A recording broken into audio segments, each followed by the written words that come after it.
We're neighbors, so that means I love you. Hello. I made this throwaway to tell one of my many stories that I have. I'm pretty much a stalker bully magnet, it seems. I think it's because I'm shy and don't say much, so for creepers, that's bait material. They think they can take advantage of me, and I'll just let them do whatever they want and not fight back. I'm 28 years old female for reference. Please be kind. First post to the subreddit. I may not be the best storyteller, so forgive me for the rambling and for the length. Anywho, this happened for a year and a half. Starting November of 2011, I was living by myself in a 2-bedroom house that was at the end of the street, close to an open, secluded field. It wasn't in the safest area, but it wasn't in the ghetto either. Somewhere in between. I never really hung out with friends because of work, schedule, errands, and taking classes, etc., and all of my family lived out of state. So I was basically always alone, which is how I liked it to be. I'm pretty independent and live a very private life. Also, I could not afford a car at the time, so I walked everywhere. I had to walk by my neighbor's house in order to get onto the main road and towards a park, where I did most of my jogging. My neighbor, who lived 4 houses down from me, took notice of this and took it upon himself to try to save me from my loneliness. I'm pretty predictable, and my schedule is the same on an almost day-to-day basis. Wake up at 5:45 to go jogging, work at 6:30, lunch break at 11 for an hour, go home at 4, art class at 5:30, another jog at 7:30, home by 8:30. I know, it's bad to do the same thing almost every day, but it's easier for me to remember what I have to do, and it sets a sort of comfort to me. I get in the zone. I am, however, always aware of my surroundings, and start to notice my neighbor just standing out on his front lawn at all times when I was out and about. Whenever I would go home, he would watch me until I reached my door, then turn around and start walking towards his house. After a few weeks of him giving me the stare down, he started with small talk. "Hey, how are you?" In which I would give a polite nod. I mumbled "good" and waved goodbye. As stated before, I'm quite shy and like to keep to myself. Each time he would say a little more. "Hey, so you live alone in that house? Where do you work? How come you don't seem to get visitors?" I tried to stay polite, but evasive in my responses, and not give too much information away. "Oh, I work in town. Oh, I'm a very busy person." Nervous laughter, fumbling with my headphones, as I give him another awkward wave. This went on for a few months, now with him trying to pry me with more information, and even trying to block me from jogging around him. I noticed him becoming more aggressive and needing to know my whereabouts, and once even caught him snooping through my mail, before replacing my envelope back in my box and walking away. Once, my best friend did come by on my birthday to give me a present and my cake. The next day, creepy neighbor guy was drilling me as I was walking by. "Who was that guy that stopped by yesterday? Was he your boyfriend? He stayed for like 3 hours. What were you doing? Etc., etc." I became very annoyed and just shrugged, saying, "None of your business." Cue the fake smile and turned my speed walking into a slow jog. At this point, I had about enough. I had been polite, but very obviously clear that I wasn't interested in casual conversations or being constantly pressed to speak and interrogated about my personal business. I enjoy being on my own. I'm not much of a talker and hate feeling forced to talk. One day, while returning from one of my evening exercise routines, I was speed walking to my house. Out comes said neighbor running towards me, with a very angry expression on his face. He blocks my path and stands directly in front of me with his arms crossed against his chest. "We need to fucking talk, now!" he screamed. Being so surprised by his outburst, I took a few steps back. He was a big guy, husky and tall. I'm fairly small, 5'3" and 115 pounds. He towered over me. About what?" I asked. He then says, this is a paraphrase of it, "Every day I see you walking around and around for hours and hours, always by yourself. I know all about you. This is my neighborhood, and I know everyone and everything that goes on here. You don't have any friends or family, and you are very lonely. I can save you. We can be great friends. I love you." I took several steps back with my arms out, afraid of what he might or may not do, because I was feeling incredibly uncomfortable, and then I felt my rage start to build up. "First of all," I screamed, "you don't even fucking know me. How the hell can you say you love me and know everything about me? I happen to like being on my own and enjoy living a private life. I've been polite to you thus far, but you obviously can't take a hint and leave me the fuck alone.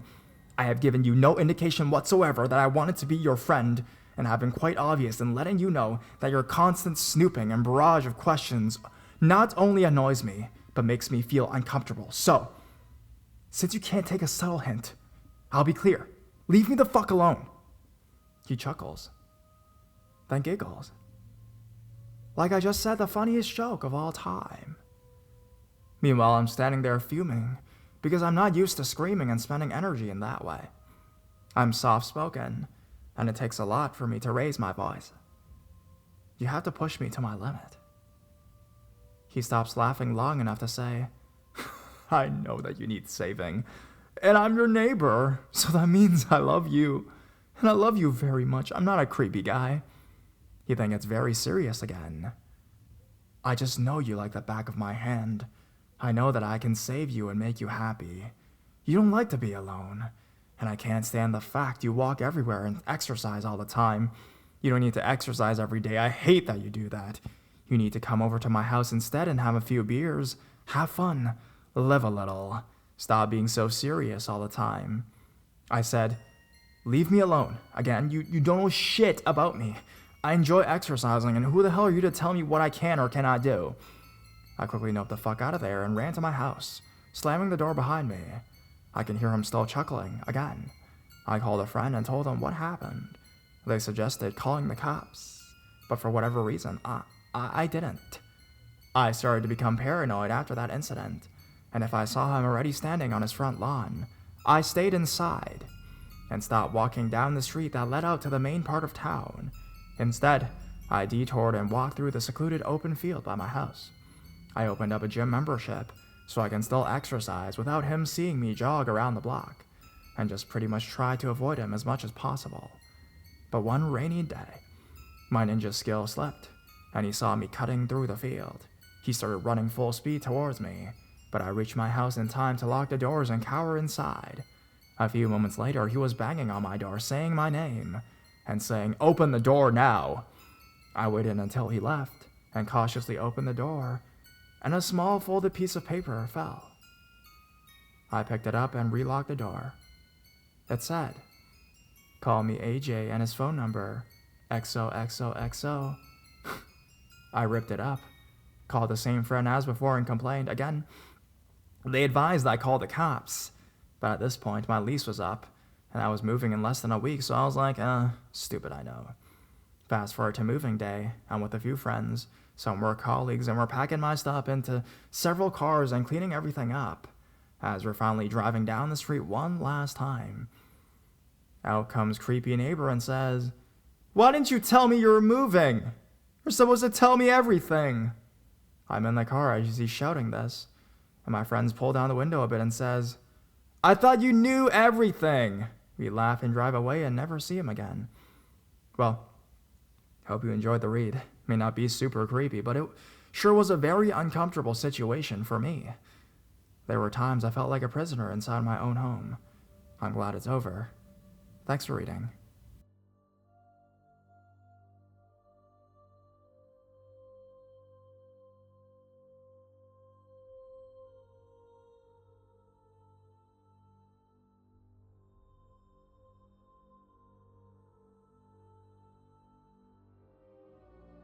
High school classmate does bad.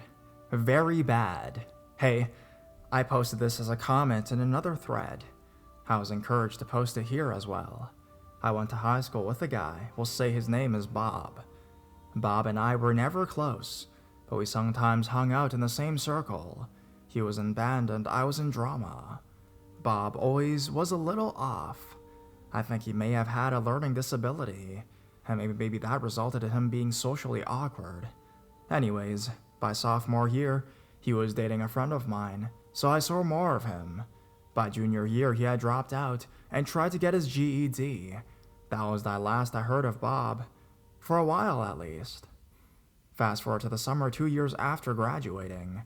Bob calls me up out of the blue and asks me to go camping with him and a friend of his that I don't know. He says that he knows a spot that is totally secluded, and we would be hiking 5 miles a day. He really tried to sell me on this. He insists that it'll be awesome and fun and that we'll bond. As I listen to him, something from the pit of my stomach says, no, don't do this. Never being especially close to him, and not having seen him for 2 years, I thought that it was weird that Bob would call me up like that, so I declined his offer. The following November, Bob is on the news because he had killed his partner. He worked for an armored van service and stole the money in the armored van. There were news updates about him fleeing out of the state. He was finally caught on a routine traffic stop, I believe. Anyways, when his case went to trial, his journal was entered into evidence. The prosecutor said that Bob wrote that he and his friend, the same one that was going to go camping, hatched a plan to become professional assassins. I believe that the camping trip he invited me on was all a ruse so that he could get me in a secluded place so that he and his friend could practice how to murder someone. Namely, me.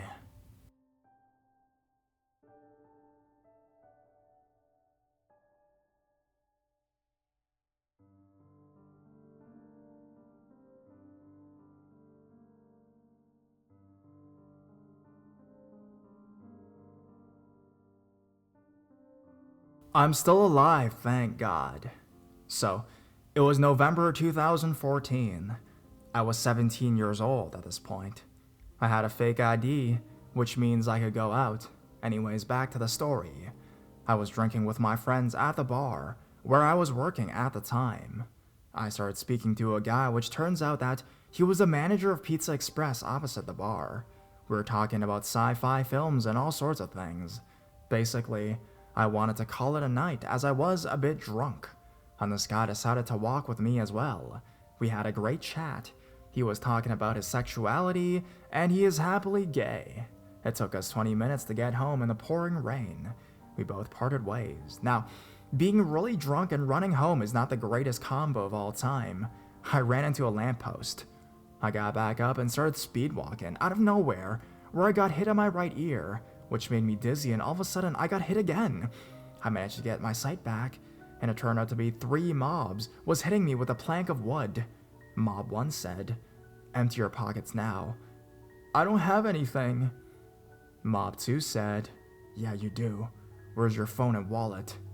I made up some bullshit to him. "I don't want you to take my phone as I got pictures of my dad who is really ill." Mob 1 said, Okay, how much money do you have on your card?" Being a typical teenager, once you get money, you spend it. "Nothing, mate." Mob 3 said, "Bullshit. I'm taking you to the cash points."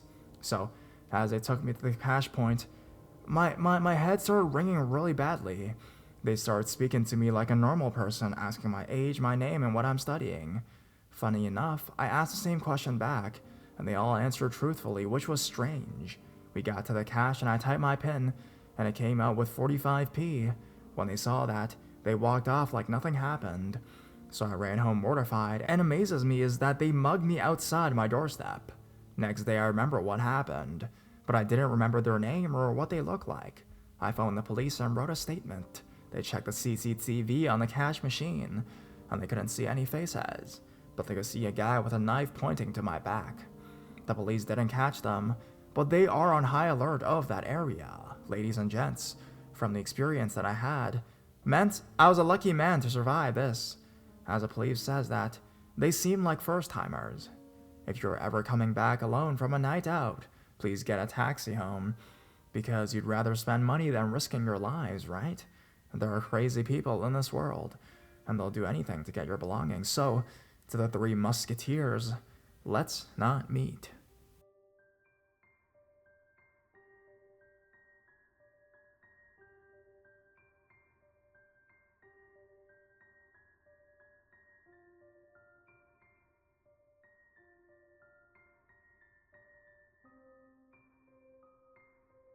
I'm not working the late shift again. This was a little less than a year back. It's a pretty well-known fact in my city not to be out at night alone with our murder rates. Of course, my managers assigned me late nights all week during the third week in November. We were on daylight savings at that point, so the sun would set around 5, way before I had to walk home at 11. On Monday, all went smoothly, until I was 4 blocks away from my apartment. A man was leaning against the wall on the other side of the street, just out of the light from a street light. I ignored him, as women in college are told to do. He watched me until he thought I was far enough away, then followed me on the other side of the street. I tried to stay calm as I walked into my apartment. I have a doorman, I thought to myself, trying not to panic. I thought it was a one-time incident until every night that week it happened. Every night that week, he would move closer and closer to my apartment when he was waiting for me. On Friday, he was right in front of my apartment. I was close enough to tell that he was over 6 foot, muscular, and someone I could not outrun. He had seen me at this point, so I couldn't sneak away. As he walked towards me, by some miracle of fate, a woman drove up to me and asked for directions. The man hesitated for a second before turning and walking away. I don't understand why he was so persistent, but then just gave up. But I'm glad he did. I haven't seen him or the woman since.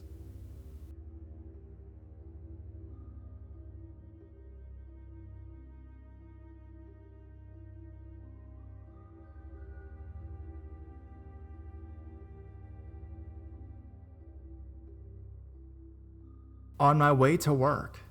Hey there, new to postin', but I've been reading for quite a while. I was reluctant to share a creepy experience I had until today. So, I work at a water cleaning station in Romania. Since we can't store the cleansed water for too long, we have to let it go into a lake. For that exact reason, my workplace is situated in the middle of a field, 40 kilometers away from the nearest habitable place. But on to the story. I usually take a bus for like 15 minutes and get off in front of a very long street, then walk for like 10 minutes until I reach the fields. The 4 kilometers of fields is very nice in the summertime, due to the fact that the day lasts longer and there's still light when I'm leaving or coming to work. The area around is inhabited by gypsy people, and that kind of frightened me since the beginning. Last year in November, when I was heading for my night shift, something very nasty happened to me. I was somehow getting used to the dark road, in which you could see nothing, and usually listening to music while walking. I sometimes get a flashlight just to be sure, but that scares me even more because if there really is something that stalks me, I'd rather not see it and let it be done me fast. The road is straight, so my view stretched almost to my working place. However, during that particular night, I saw a light very far away. I thought it was a flashlight or maybe a phone, but there was definitely a person because the light was heading towards me at a slow pace. Now, it's not unusual for people to be traveling on that road, since people often go fishing near my lake, and it wouldn't be the first encounter I have during nighttime, but I can't say I'm keen on meeting people on that road, since nobody can really hear you if something happens to you. As myself and the light was getting closer, I got out my flashlight and pointed towards it, revealing the fact that it was indeed a person. But as soon as he saw me, he rushed out of the road into the bushes. Boy, I panicked too hard. I froze there for a few moments trying to find that guy with the flashlight, but to no avail. I even considered turning around and running, but I was so freaking scared. So I decided to easily step on the other side of the road, flashlight off, and walk very slowly, as to not give away my position. Now I kept hearing noises in the bushes, meaning that the guy was getting closer and closer towards me. In between the bush movements and my movements, everything was so silent. I could almost hear my heart pumping fear into my body. My mind was making sceneries where the guy would pounce on me unexpectedly and beat me, or worse. I was on the brink of having a heart attack due to the tension. The sounds of his movements began to seem so close to my position, and when I thought that I'm in front of the bushes he's in, I turned on my flashlight, and a loud scream nearly tore my ears off. As I started screaming like a little girl myself, it was a friggin' woman that shot herself, thinking I might harm her. It's not unusual for people here to gang on other people at night, nor is it unusual for animals, such as wild pigs or wolves, to roam around, due to the nearby woods. Man, when I finally calmed down, I told her I'm cool, and not gonna hurt her, so she calmed down as well. We had a good laugh for a minute or two, and we both ran into opposite directions. So, woman in the dark, afraid I might harm you. Let's not meet again.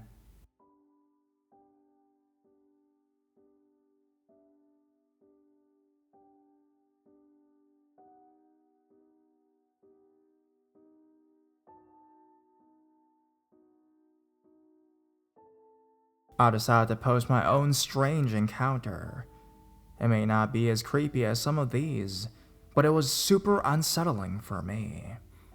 This happened to me a few years ago in downtown Toronto, Canada, when I was about 19 or 20 years old, living in an apartment far away from my parents for the first time. I lived on a side street that was slightly sketchy, but pretty much everything around there is sketchy, so I was always more alert. Just for reference, I'm a female, and had 2 other female roommates. The apartment building that I lived in was an old 3-story building with 6 units, 2 on each floor.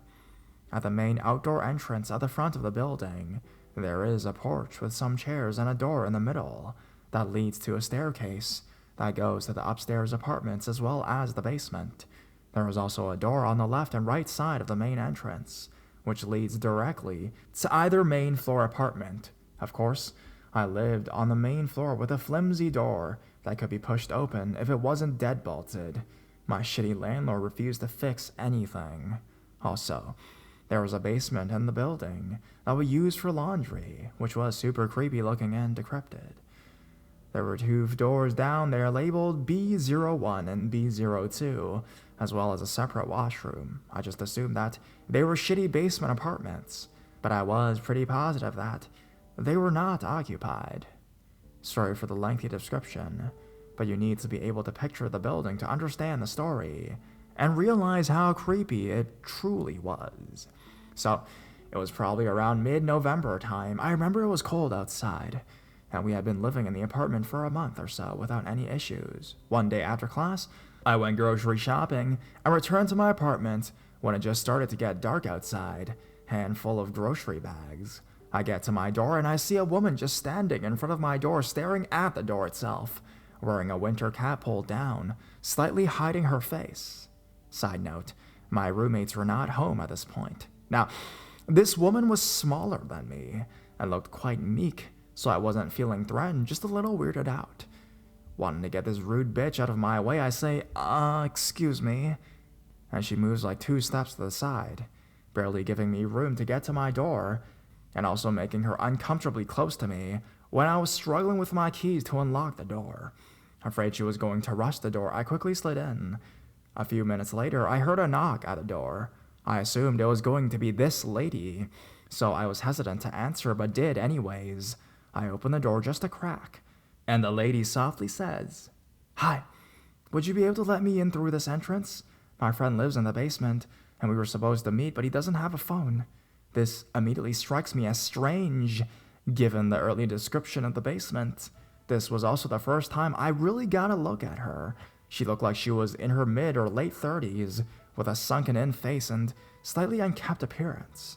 I told her that this door leads directly into my apartment, and it's the middle door that leads to the other apartments. She asked me again if she could just go through this way, and I told her no, and closed the door. I think it was approximately an hour later when I heard one of my roommates come home.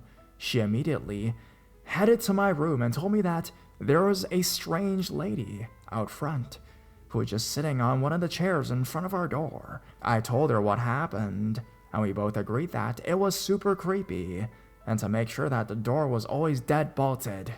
We also decided to refer to her as the Mole Woman. Now, over the next couple weeks, this lady would occasionally come to our building and just sit on a chair in front of our door with her head down, waiting. She would stay out there for hours, usually at nighttime, in the winter. Very odd.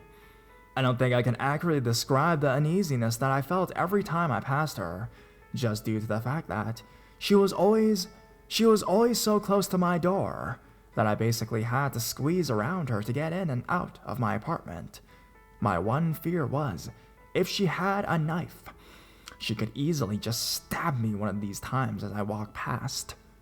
One day, She was there when I was leaving for class in the afternoon, and at this point, I was just walking past and not making eye contact whenever I saw her. This time, though, one of the male neighbors from the apartment above me was also leaving and noticed the woman there. He started yelling at her to get the hell off our porch, saying that nobody here knows her and that she's freaking us all out, and he called the cops.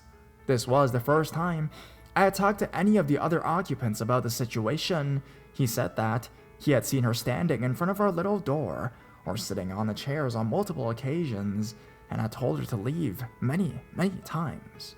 She would comply at the time, and basically the next day, she would be back on the porch. However, after the cops were called this time, we never saw her again. I still wonder about those basement apartments and how she even knew that they were down there. I mostly worry that she was actually telling the truth, that there was a man living in the basement unit without a phone, which honestly makes it even creepier to me. In the end, though, I think she was just a mentally unstable person who was confused and maybe used to know someone living there in the past. I've heard it was some sort of halfway house before my landlord bought the property and renovated.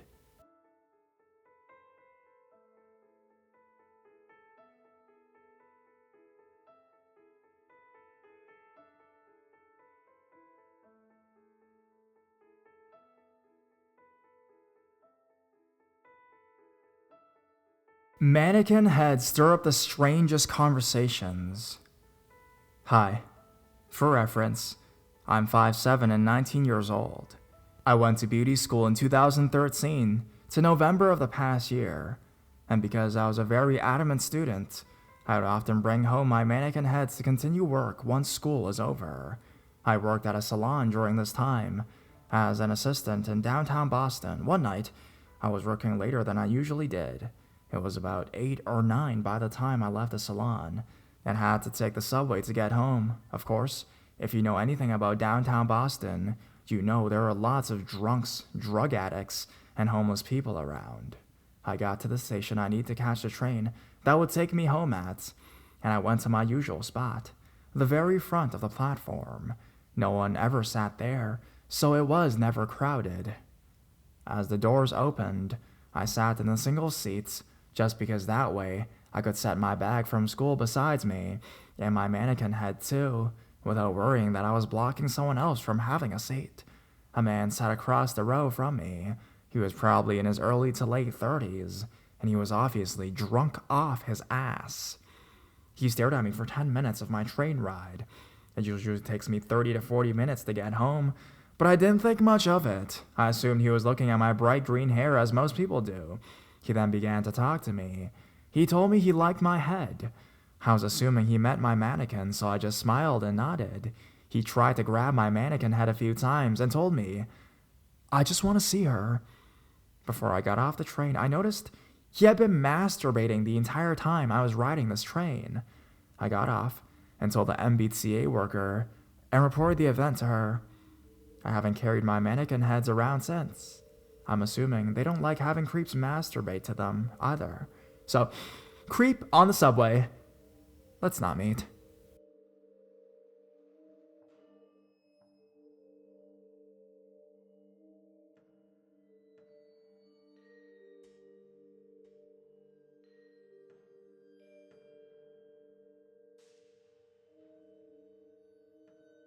Creepy neighbor watches me all the time and is generally creepy. As mentioned in my other post, I live in a very small town, about population 1,100 if not less. Word gets around fast about a lot of things. I got the heads up in October of 2013 that I would have a new neighbor soon, and he just got out of prison for some sort of sex crime, and he'd be registering on the sex offenders list. As a single female who lives alone and has had some serious past sexual traumas, this did not sit well with me. But the guy was pretty well shrouded in mystery save for hearsay. When the guy first moved in, I was probably his biggest advocate. I kept telling people to give him a chance, we still really didn't know what he was put in prison for. I mean, hey, guys get put on the offender list, even for peeing outside sometimes, right? But they don't go to prison for it either. Nevertheless, I decided I would try to keep an open mind. So, I'm going to take a minute to explain the layout of my apartment. My main entrance is a hidden door. I have a small driveway next to it and a bunch of bushes. The neighbor's house is right next to my entrance, separated by the bushes, and his front door pretty much faces mine, though mine faces to the south. All his is a straight view of my front door. I went weeks creeping around my own apartment in an effort not to have to meet my new neighbor, even though I kept telling people to give him a chance. Admittedly, I was pretty weirded out by the situation, until one day while I was trying to get back into my car to go to work, and suddenly the neighbor popped out from behind that row of bushes. It startled me to be sure, but he introduced himself. I introduced myself. He offered to trim the bushes. I'm not even kidding. Admittedly, I didn't know whether to laugh or be weirded out, but I just told him that I'd only rent the apartment, and I wasn't sure what my landlords would want, right? Sometime between here and there, it came out that he was in prison for attempted rape, as well as a slew of assault and battery charges. The official story goes that he was at a bar with several of his friends, and there was a group of women drinking there too. One of the girls felt sick and went to lay down in a friend's car in the parking lot, and he followed her. And well, yeah, you can see where it's going from there. I did not necessarily feel very endeared to him upon hearing that. I also feel to need to mention that we live within the school district. Elementary, middle, and high school are literally just up the street, and lots of parents were in uproar about him living there at all, though I believe our state law indicates that there's no problem with it, as long as no crimes were committed against a child. His parents were here with him for a bit, but I got the very distinct and accurate feeling that they were going to get him established here and then dump him on the community at large. In early November, I had a car accident. The neighbor came into my workplace, literally a block away. It's a small town, like I said.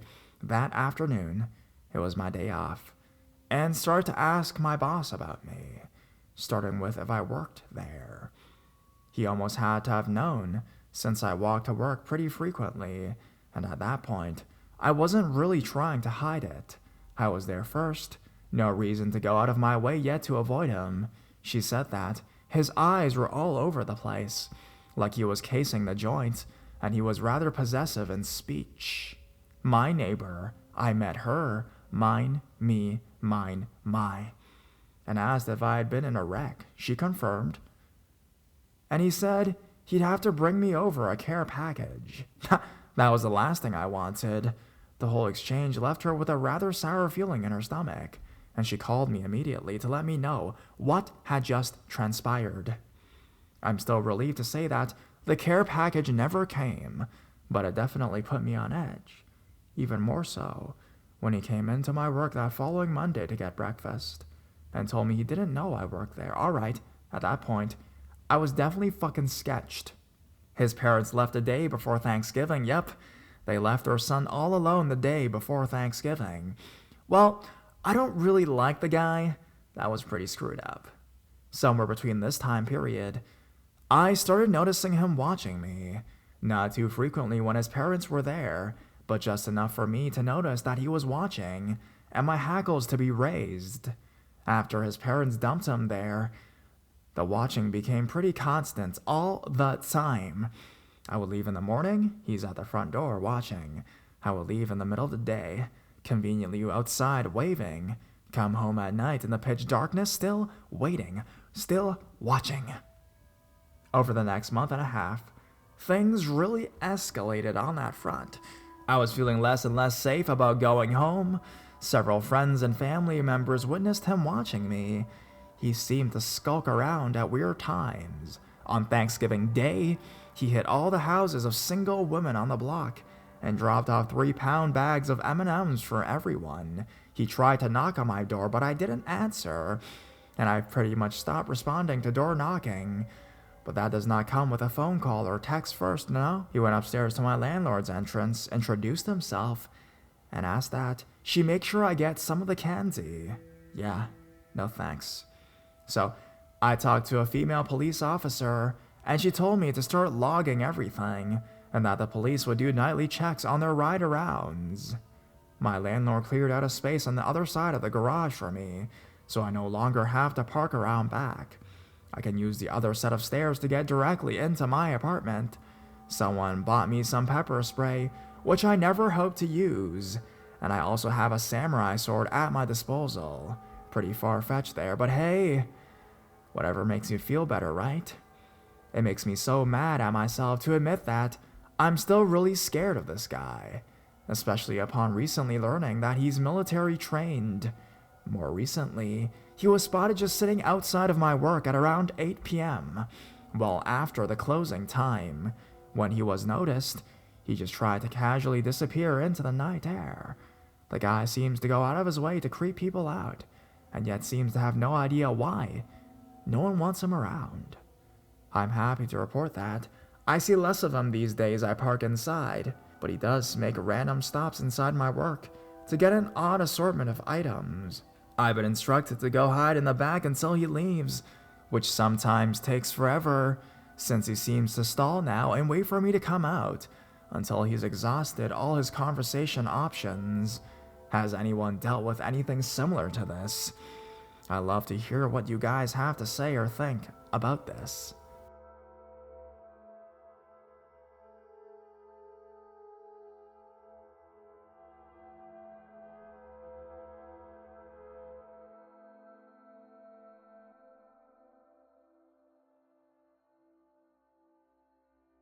The Thief.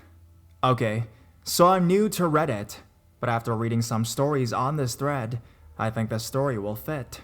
So I live in this tiny village in the literal middle of nowhere. I'm talking the nearest city is 10 miles away, and the in-between of that is English countryside, with a few villages dotted around. Anyways, it's the middle of November, cold, and just me and my brother inside the house. We're both upstairs playing games on the internet in some form when we hear our dogs kick off downstairs. It's midnight. Now, we have two Akitas, big Japanese dogs that are sweet as pie and big goofs to boot. They don't bark, or when they do, it's usually a single bark, as a cat is lurking outside or just come in. However, this time it was different. It was snarly, it carried on, and when I came downstairs, both of their hackles were raised. Now, the worrying thing was that the male one of the two is the one who will bark at anything, so it was worse when the girl was growling too. So I went to her door and checked out what was going on. As I'm looking through the head-height glass pane, I see this dude. Looks like a meth addict, missing teeth and a crappy complexion. Just gave that vibe of unstable, outside. This was the last thing I expected. Mind you, we live in a very, very secluded village. Of course, my first reaction was to unlock the door and chase him off because, well, why wouldn't you? And so as I'm unlocking the door, this dude looks up, grabs my brother's bike, and decides to hightail it out of there. Luckily, this guy's all 5'8" and like 120 pounds, whereas I'm 6'2" with a good 40-pound advantage on him. So I catch him as he's exiting our driveway. I try and snatch the bike off him and try to talk like, why are you doing this? Why do you need it and all that jazz? The only thing this guy says to me is, kid, unless you want to get stabbed, fuck off, and proceeds to pull out what can only describe as a gutting knife. I back up about 2 feet from this guy and stand there horrified as this guy rides off on my brother's bike. Police were called immediately, and although this guy shouldn't have been able to get far on 2 flat wheels, he wasn't found. Stabby thief guy, let's not meet again.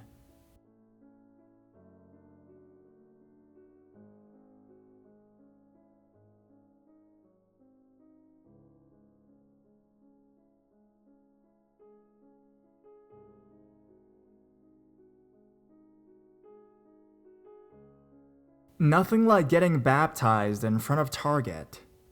When I was younger, I used to hang out with a girl named Alyssa. She wasn't exactly a good influence on me, and we would often run around her neighborhood at night, seeing as all her adults at her house worked night shifts. This particular day, we had brought along a girl named Caitlin who, despite being a complete psychopath, we let tag along with us on our adventures. These adventures consisted of walking 2 miles to the Target at the nearby shopping center and taking ridiculous photos. What else are teenage girls supposed to do on a Friday night, while trying to avoid getting kicked out for messing with the merchandise? Nothing major. I remember once, we all wound up on the wind-up snow globes and created a symphony of carnival creepy music. Another time, we had a chocolate syrup fight and managed to flee before we got caught. Once we ran out of ideas, we decided it was time to take photos on the giant red balls that decorated the entrance before heading home. A planking photo here, a silly pose there. It wasn't like we were vandalizing the property. Suddenly, this lady comes running from the parking lot as Alyssa finishes taking my photo. She looked not a day over 20 and was dressed really well, considering the fact that she was just picking up a few things from Target. With her shopping bag and car keys in hand, she introduced herself to Alyssa and Caitlin as a member of a nearby church we had never heard of before. Since I was the most reasonable and well-mannered member of the group, I made my way over to her and asked her exactly what she wanted from us. I thought she would yell at us for taking silly pictures that were slightly provocative. Sitting on a giant red ball sticking her tongue out wasn't exactly innocent when you're 14 years old, but instead, she merely smiled and said she wanted to baptize us. What? I glanced at Alyssa, using my best friend telepathy to tell her if I had just heard this crazy bitch right. The look of disbelief on her face confirmed that yes, this lady from God knows where just said she wanted to baptize us in front of Target. We turned our attention back to her as she nervously chuckled. Actually, I've already been baptized. Oh, really? That's fantastic. But I'm not talking about just any baptism. I mean, baptizing you in the name of the Holy Spirit. No, I've already been confirmed too. I just got confirmed a couple months ago. Well, this is different. Come on, don't be nervous. It's God we're talking about. Well, I guess politely refusing her isn't going to fly. Maybe a more direct approach. Look, we have to get going. Oh, no. It won't take longer than 5 minutes, I promise. Keep in mind that it's about 10 p.m. at night and early November, so the odds of this happening should be 0, since we are nowhere near a church, and there is no way that she had just left some sort of Christian youth group that just so happened to encourage her to go out and give blessings to teens she deemed were heading down a path of destruction. We all looked at each other nervously, but unanimously decided that letting this crazy lady do whatever she wanted was better than starting a scene, right? Besides, we were surrounded by people, and one scream would more than suffice for a security guard to run over. Awkwardly, and trying our best not to burst out laughing from the nerves and the fact that we were actually going along with it, we held hands and stood in a circle. She began to recite a prayer and closed her eyes. We took this chance to look at each other and nodded in agreement that this wasn't as bad as we had thought and that it would soon be over. Then she started to yell her prayer and reach out towards my head. What are you doing? Don't worry. I'm just gonna let the Holy Spirit enter your body.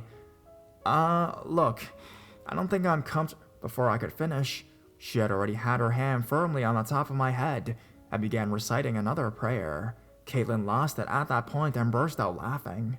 This caused the chain reaction that made Alyssa laugh, which made me burst out into hysterics, and ultimately made our delusional acquaintance giggle. Oh, you're laughing. Ha! Don't worry, it must be God. I looked over at Alyssa with a tear in my eye and mouth. What the fuck? Don't worry, you're just drunk. Drunk off of Jesus. It happens to me all the time. It's good. It's supposed to happen. Oh, this is just great. I've never met anyone who was so captivated by God. Since you were right by the parking lot, cars began slowing down. I should repeat the steps on Alyssa and Caitlin. This realization made us laugh even harder. When she was done, she told us to stop by her church sometime, and that we were definitely welcome there. We nodded and said our goodbyes, and just like that, she was gone. To this day, I have no idea what drugs that lady was on, or if the crazy train had finally derailed with this dedicated member of the Christian faith.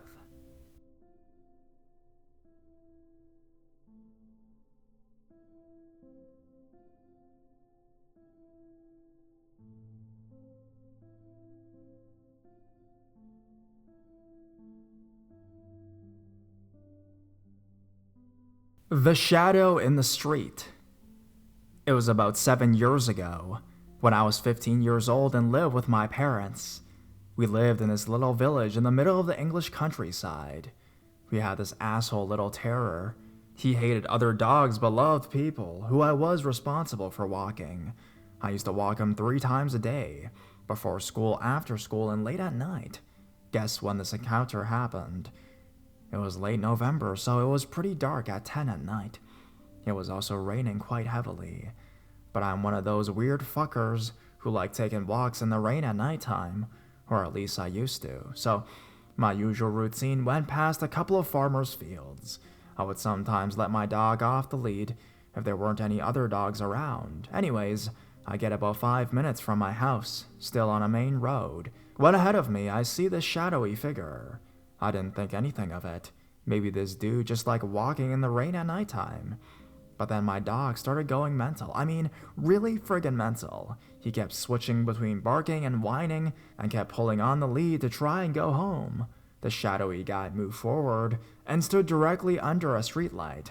Unfortunately, this didn't quell my fears, as he was wearing a Stetson or something which cast a shadow directly over his face, and he was wearing a poncho, I think. So he looked like a big black blur. My dog was still going apeshit. I crossed the road as quickly as I could, glanced over at the guy as I did.